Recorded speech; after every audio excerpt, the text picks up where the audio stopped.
Bonjour à toutes et bonjour à tous. C'est la fin de la grande tribune de la relance, rencontre économique d'Aix, et j'ai le plaisir de recevoir pour cette clôture sous la pluie, mais la pluie s'est arrêtée, donc c'est une bonne nouvelle, Jean Pisani-Ferry, membre du Cercle des économistes, c'est un commissaire au plan, et qui évidemment est l'un, on le sait, l'un des inspirateurs de beaucoup de programmes économiques, notamment peut-être celui du président actuel.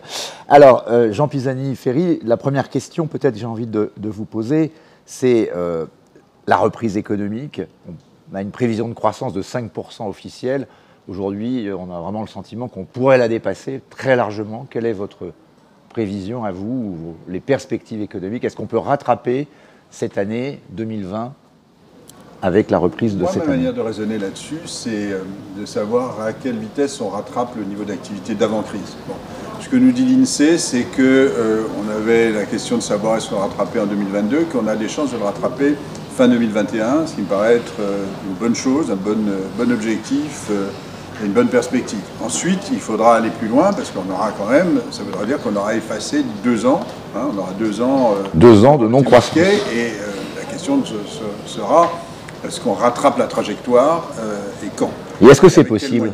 Que disent les économistes? Est-ce qu'on peut rattraper une chute aussi importante? On a arrêté la planète, on a fait moins 10%, même peut-être plus. La caractéristique de cette crise, c'est qu'elle n'est pas venue de l'économie. C'est-à-dire qu'elle ne signalait pas des dysfonctionnements dans l'économie, elle est venue complètement de l'extérieur. Donc elle laisse des traces, bien sûr. Elle laisse des traces négatives avec certains secteurs qui vont avoir beaucoup de mal à se relever, dont les perspectives sont durablement affectées. Avec des entreprises qui, pour certaines, effectivement, ont pris de la dette, ont eu des difficultés. Avec, sur le marché du travail, des problèmes de gens doivent trouver de nouveaux emplois, etc. Donc oui, il y a des effets négatifs. Et de l'autre côté, je pense qu'il y a des effets positifs, importants, du côté de la productivité. Pour une raison très simple, c'est-à-dire que les entreprises, toutes les organisations, en fait, ont dû apprendre à fonctionner dans des conditions dégradées. Et elles ont expérimenté. Elles ont simplifié leur processus, elles ont investi dans les technologies de l'information. La télémédecine, c'est un bon exemple, c'était quelque chose qui était technologiquement accessible. En tout cas pour les généralistes, la téléconsultation, pardon, mais la télémédecine aussi. C'était techniquement accessible, mais ça ne se faisait pas. Ça s'est fait. Donc on va avoir, après, la possibilité soit de maintenir et de développer ce qu'on a appris pendant la crise, soit de revenir à l'état antérieur s'il était meilleur. Par définition, c'est une amélioration de la productivité. Donc je pense qu'on a devant nous, en fait, des gains de productivité qui peuvent compenser les effets permanents de blessures laissées par cette crise, les effets durables de blessures laissées par cette crise. Donc je pense qu'on doit être ambitieux, on ne doit pas considérer que, comme d'habitude, on descend une marche et on ne la remonte pas. Je pense qu'on peut remonter la marche complètement. Alors on va revenir sur la relance, mais en vous écoutant, je pensais à cette une de The Economist, The Roaring Twenties. Est-ce qu'on pourrait connaître, justement, par cette productivité retrouvée, on l'avait perdue dans les années 2000 à aujourd'hui, là vous dites on la retrouve, est-ce qu'on peut vivre une décennie prodigieuse pour la croissance, avec progrès technologique, avec progrès de productivité, avec des changements de paradigme, le climat, la croissance verte qui nous emmène vers une croissance plus forte? Il y a beaucoup de questions. Beaucoup de questions à la fois. Là-dedans. Du côté de la demande, c'est clair qu'il y a de l'épargne, il y a ces 6 points d'épargne qui sont là. Et il y a de l'argent. Ça, c'est un réservoir de demande considérable. Du côté des entreprises, elles se sont bien comportées dans cette crise, elles ont fait de l'investissement. L'investissement a beaucoup moins subi le choc, paradoxalement, que pendant la crise financière. Donc ça veut dire qu'effectivement, il y a des choses qui se sont bien passées du côté de l'offre. Du côté de la productivité, je disais, je pense qu'il y a des perspectives. Alors, je n'irai pas trop loin dans la prolongation. Je pense que, mais pendant quelques années, 2, 3, 4 ans, ça peut peut-être nous emmener, effectivement, vers un potentiel potentiel de croissance plus élevé. Alors, ensuite, il y a la question de la transition écologique. La question de la transition écologique, je trouve qu'on va un peu vite quand on dit c'est tout positif. C'est un choc qui va nous conduire à mettre de côté une partie de notre stock de capital. C'est-à-dire que tout ce qui est technologie traditionnelle émettrice, on va devoir prématurément le mettre de côté. L'exemple qui me frappe, c'est l'industrie automobile. Audi a annoncé en 2026, ils mettent sur leur marché leur dernier modèle thermique et hybride.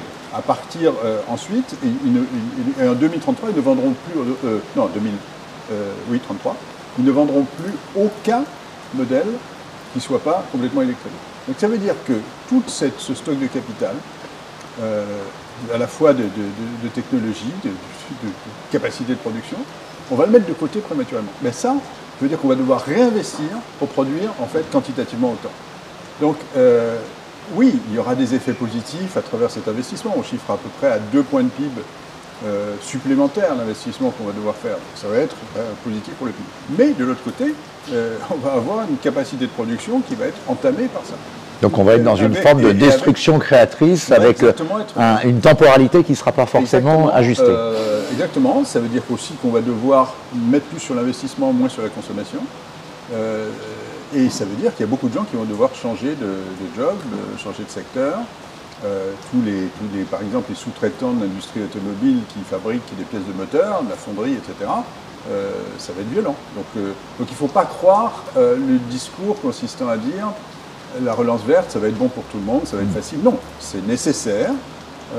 Ça ne va pas nécessairement entamer la croissance, mais ça va avoir un effet important de redistribution entre consommation et investissement. Et en termes de bien-être, au sens où, traditionnellement, en tout cas par rapport à un scénario business as usual dans lequel on ne ferait rien, c'est un scénario illusoire bien sûr, oui, les ménages vont perdre quelque chose. Alors, aux rencontres économiques d'Aix, on a beaucoup parlé de la relance. Est-ce que cette relance, c'est 100 milliards pour le plan français, c'est 750 milliards pour le plan européen?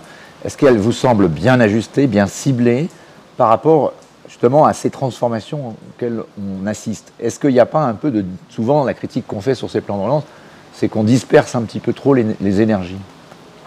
Alors, disperser un peu trop, non, parce qu'on a quand même quelques priorités assez centrées sur les sujets de compétitivité, de redressement économique, les sujets de numérisation et les sujets de transition écologique. Bon, c'est quand même ça les grandes priorités.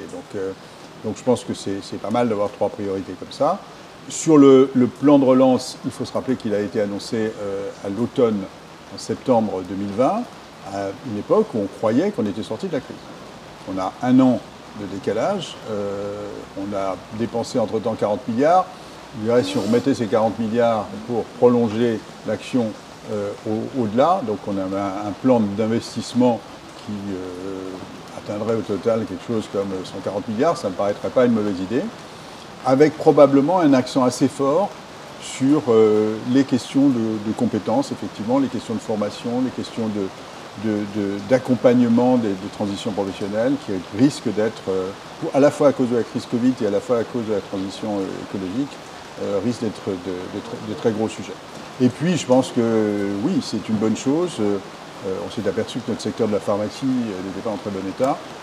C'est une bonne chose de remettre de l'argent sur la santé, la recherche médicale. Recherche médicale, santé, etc.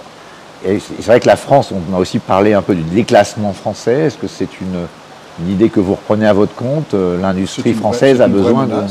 C'est une vraie menace. Oui, c'est une vraie menace. Enfin, quand on regarde les points forts de l'industrie française, ils n'étaient pas si nombreux. On s'aperçoit que certains points forts auxquels on croyait être là ne sont pas vraiment là. D'autres sont fragilisés, comme l'aéronautique, même si on peut penser que l'aéronautique, c'est vrai. L'automobile va entrer dans une très grande transition, on ne sait pas qui survivra à cette transition. Donc oui, il y a un vrai risque de déclassement économique. Il y a un vrai risque de déclassement économique pour l'Europe, et à l'intérieur de l'Europe pour la France. Oui.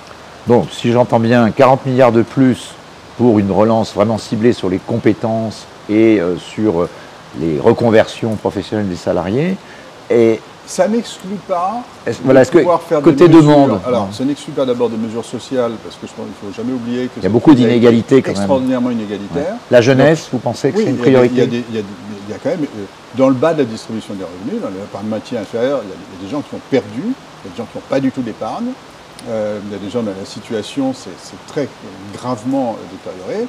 Et cela, il faut à la fois les aider, et en plus c'est très efficace du point de vue de la relance, parce que ça va être dépensé immédiatement. Donc on a eu un débat, vous connaissez très bien le Conseil d'analyse économique, sur la monnaie hélicoptère. Vous pensez que ça peut être une solution, ou il faut au contraire la cibler, peut-être cette relance sociale, sur les plus jeunes, sur les plus bas revenus? Alors moi j'avais travaillé sur la monnaie hélicoptère à une époque, enfin juste avant début de la crise Covid, où on se disait il va falloir trouver une solution parce qu'on ne fera pas suffisamment de budgétaire. En fait, on fait du budgétaire. Et je pense que le budgétaire, c'est quand même le bon instrument. Le bon instrument, c'est du budgétaire avec du soutien monétaire. C'est ce qu'on fait. Bon. Ce que dit le Conseil d'analyse économique, c'est au bout d'un moment, si on prolonge trop, on va avoir une situation qu'on appelle de dominance budgétaire, c'est-à-dire dans laquelle la politique monétaire devient complètement asservie à la politique budgétaire. Et effectivement, ça, ce ne serait pas une bonne chose. D'où l'idée de dire on court-circuite et on intervient directement. Je pense que la question ne se pose pas vraiment aujourd'hui. Je pense que le schéma de réponse qu'on a donné fonctionne et peut nous emmener encore un peu plus loin. Bon, ensuite, on verra si effectivement ça ne suffit pas. Traditionnellement, les rencontres économiques d'Aix-en-Provence se terminent par des recommandations. Alors, il y a celle du cercle, le fameux communiqué final du cercle économique. Vous pourrez le retrouver sur la tribune, bien sûr, et sur le site des rencontres. Mais vous, Jean Pisani-Ferry, vos recommandations principales à l'intérieur de ces priorités, peut-être le message aux candidats de l'élection présidentielle de l'an prochain, c'est quoi? Alors, deux choses. D'abord, vous avez posé une question sur le plan de relance européen. C'est évidemment extrêmement important qu'ils réussissent. Parce qu'il ne faut pas se tromper, on a eu un consensus exceptionnel sur le fait de dire on fait une relance européenne forte. L'Allemagne a complètement soutenu.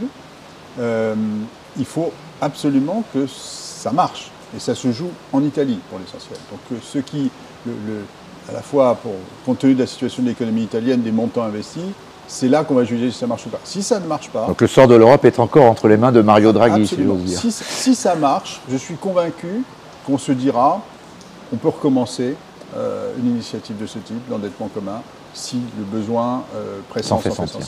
Si ça ne marche pas, on tirera la conclusion qu'il n'y a plus rien à faire de ce côté-là. Donc c'est vital. Bon. Et ça se joue vraiment sur les réformes et les investissements italiens. La deuxième chose sur le message aux candidats, moi j'aurais tendance à dire, tirons les leçons complètement de cette crise-ci, centrons-nous sur les choses à faire en réponse à cette crise, qui nous a révélé des choses, qui nous a montré des faiblesses, qui nous a montré des priorités, plutôt que de reprendre tout ce qui venait d'avant. Il y a beaucoup de leçons à tirer. Il y a des leçons à tirer en matière de fonctionnement de la sphère publique et de l'État. Il y a des leçons à tirer en matière de formation et d'accompagnement des salariés. Il y a des leçons à tirer en matière industrielle. Il y a des leçons à tirer en matière de recherche. Il y a quand même tout un agenda qu'on peut déjà fonder sur les leçons à tirer de cette crise. Et les Français sont très persuadés qu'il s'est passé quelque chose d'extrêmement lourd, d'extrêmement important, et que d'abord, c'est à ça qu'il faut répondre. Il y a un rapport Tirole-Blanchard qui a été remis à Emmanuel Macron. Je ne vais pas reprendre tout le rapport, mais il y a une mesure qui a fait un peu de bruit, mais on ne sait pas très bien. C'est cette mesure intergénérationnelle sur les successions. Est-ce qu'il faudrait, plutôt que de toucher ceux qui créent la richesse, effectivement, type ISF, etc., faire une réforme de la fiscalité du patrimoine, des successions, favoriser un transfert générationnel? On est dans une situation un peu absurde dans laquelle aujourd'hui l'héritage se fait très tard, les retraités épargnent et détiennent le patrimoine. À épargner, détiennent le patrimoine. On hérite à l'âge de 60 ans ou 65 ans. Et effectivement, la reproduction de la richesse entre les générations se passe en dépit de la fiscalité sur le patrimoine. En plus, c'est une fiscalité extraordinairement vieille, qui représente ce qu'était la France du XVIIIe siècle, la fin du XVIIIe siècle, c'est-à-dire avec la terre, c'est construit autour de la terre. Une fiscalité de paysans. Une fiscalité de paysans et une structure familiale, qui est une structure familiale, évidemment, pas du tout classique. Celle d'aujourd'hui. Donc ce que relève le rapport, c'était la proposition de Tony Atkinson, c'est de dire, aujourd'hui, si on hérite d'un seul parent, enfin disons de famille traditionnelle avec des parents qui n'ont pas divorcé, ou si on hérite de deux parents, on va avoir le même montant, on va être taxé différemment, parce qu'en fait, on taxe la succession, et on ne taxe pas l'héritage. Taxons l'héritage de manière progressive, en fonction de chacun a reçu tout au long de sa vie, et revoyons aussi quel est le montant de cette fiscalité, sachant qu'évidemment, il faut préserver ce à quoi tous les Français tiennent, c'est-à-dire la possibilité de donner quelque chose à leurs enfants.